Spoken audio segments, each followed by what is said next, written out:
Assalamualaikum warahmatullahi wabarakatuh.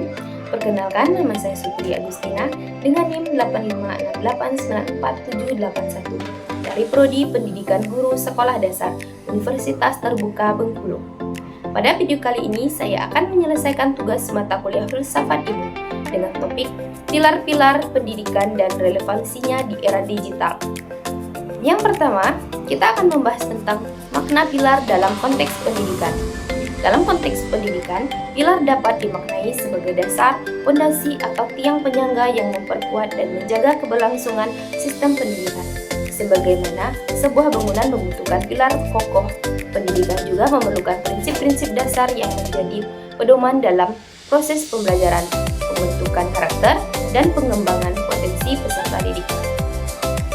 Pilar pendidikan berfungsi sebagai acuan dalam merancang kebijakan, metode pembelajaran, serta hubungan antara guru, peserta didik, keluarga, dan masyarakat. Tanpa pilar yang kuat, pendidikan berisiko kehilangan arah dan gagal mencapai tujuan utamanya, yaitu membentuk manusia yang berilmu, berkarakter, dan mampu berkontribusi bagi masyarakat. Yang kedua, kita akan membahas tentang prinsip dasar pendidikan menurut Ki Hajar Dewantara. Tokoh pendidikan Indonesia, Ki Hajar Dewantara merumuskan 3 prinsip pendidikan yang hingga kini menjadi landasan penting dalam dunia pendidikan Indonesia. Yang pertama yaitu Ingarso Sung Tulodo, artinya di depan memberi teladan. Seorang pendidik harus menjadi contoh yang baik dalam sikap perilaku, kedisiplinan, dan integritas. Guru tidak hanya mengajar melalui kata-kata, tetapi juga melalui tindakan nyata. Yang kedua, Ing Madya Mangun Karso, artinya di tengah membangun semangat atau motivasi. Guru hadir bersama peserta didik, mendampingi mereka menciptakan suasana belajar yang kondusif, serta mengembangkan kreativitas dan kemauan untuk belajar. Yang ketiga, Tutwuri Handayani, artinya di belakang memberi dorongan dan dukungan. Guru memberikan kepercayaan kepada peserta didik untuk berkembang secara mandiri, namun tetap memberikan arahan dan bantuan ketika diperlukan. Jadi, ketiga prinsip menggambarkan peran guru yang fleksibel sebagai teladan, fasilitator, motivator, dan sekaligus pembimbing. Yang ketiga, kita akan membahas tentang relevansi dan tantangan penerapan dalam era digital. Perkembangan teknologi digital telah mengubah cara belajar dan mengajar. Meskipun demikian, prinsip Ki Hajar Dewantara tetap relevan, bahkan semakin dibutuhkan. Yang pertama yaitu relevansi dalam pembelajaran daring.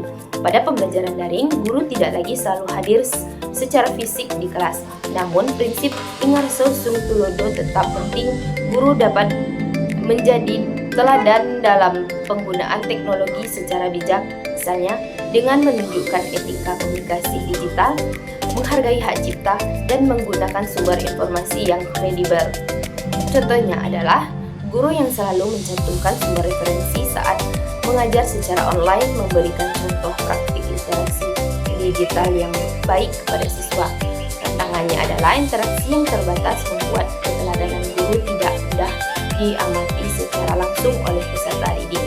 Yang kedua, relevansi terhadap literasi digital. Prinsip Ing Madya Mangun Karso sangat sesuai dengan kebutuhan pembelajaran abad ke-21. Guru berperan sebagai fasilitator yang membantu siswa mengembangkan kemampuan berpikir kritis, memilih informasi, dan menggunakan teknologi secara produktif. Contohnya, dalam proyek berbasis digital, guru mendampingi siswa mencari data dari internet, verifikasi informasi, dan menyusun presentasi berbasis multimedia. Tantangannya adalah banyak siswa terpapar informasi palsu atau hoax, konten negatif, atau kecanduan media sosial sehingga membutuhkan pendampingan yang lebih intensif. Yang ketiga, relevansi terhadap pembentukan karakter peserta didik. Di era digital, akses informasi yang sangat luas dan mempengaruhi nilai dan perilaku peserta didik. Karena itu, prinsip Tutwuri Handayani menjadi penting untuk mendorong kemandirian belajar sekaligus membangun karakter yang kuat.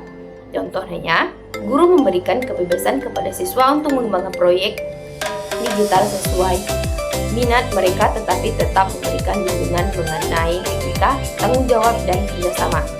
Tantangannya adalah tidak semua siswa memiliki kemampuan mengelola kebebasan tersebut. Sebagian dapat menyalahgunakan teknologi atau penggunaan media sosial yang tidak produktif. Yang keempat, peran guru di era digital. Saat ini guru tidak lagi menjadi satu-satunya sumber pengetahuan karena informasi dapat diakses dengan mudah melalui internet. Namun, peran guru justru semakin penting sebagai pembimbing yang membantu siswa memahami, menilai, dan menggunakan informasi secara tepat. Prinsip Ki Hajar Dewantara mendorong informasi peran guru dari pemberi informasi menjadi mentor pembelajaran. Guru perlu menguasai teknologi, memiliki kemampuan literasi digital, serta mampu menanamkan nilai-nilai karakter di tengah derasnya arus informasi. Yang keempat, kita akan membahas tentang refleksi pilar pendidikan sebagai solusi persoalan pendidikan nasional. Berbagai persoalan pendidikan nasional saat ini, seperti rendahnya literasi, kesenjangan kualitas pendidikan, degradasi karakter, serta tantangan adaptasi teknologi menunjukkan bahwa pendidikan tidak cukup hanya berorientasi pada penguasaan pengetahuan. Prinsip Ki Hajar Dewantara menawarkan solusi yang tetap relevan. Ing Ngarso Sung Tulodo menekankan pentingnya keteladanan dalam membangun karakter. Ing Madya Mangunkarso mendorong pembelajaran yang partisipatif dan memotivasi siswa untuk berpikir kreatif, sementara Tun Muri Handayani membantu menciptakan peserta didik yang mandiri, bertanggung jawab, dan siap menghadapi perubahan zaman. Dengan mengintegrasikan nilai-nilai tersebut ke dalam pendidikan digital, Indonesia dapat membangun sistem pendidikan yang tidak hanya menghasilkan individu yang cakap teknologi, tetapi juga berkarakter, kritis, dan berdaya saing global. Oleh karena itu, pilar pendidikan yang wariskan Ki Hajar Dewantara tetap menjadi fondasi yang kuat untuk menjawab tantangan pendidikan nasional di era modern. Cukup sekian, semoga informasinya bermanfaat bagi kita semua. Sampai jumpa. Wassalamualaikum warahmatullahi wabarakatuh.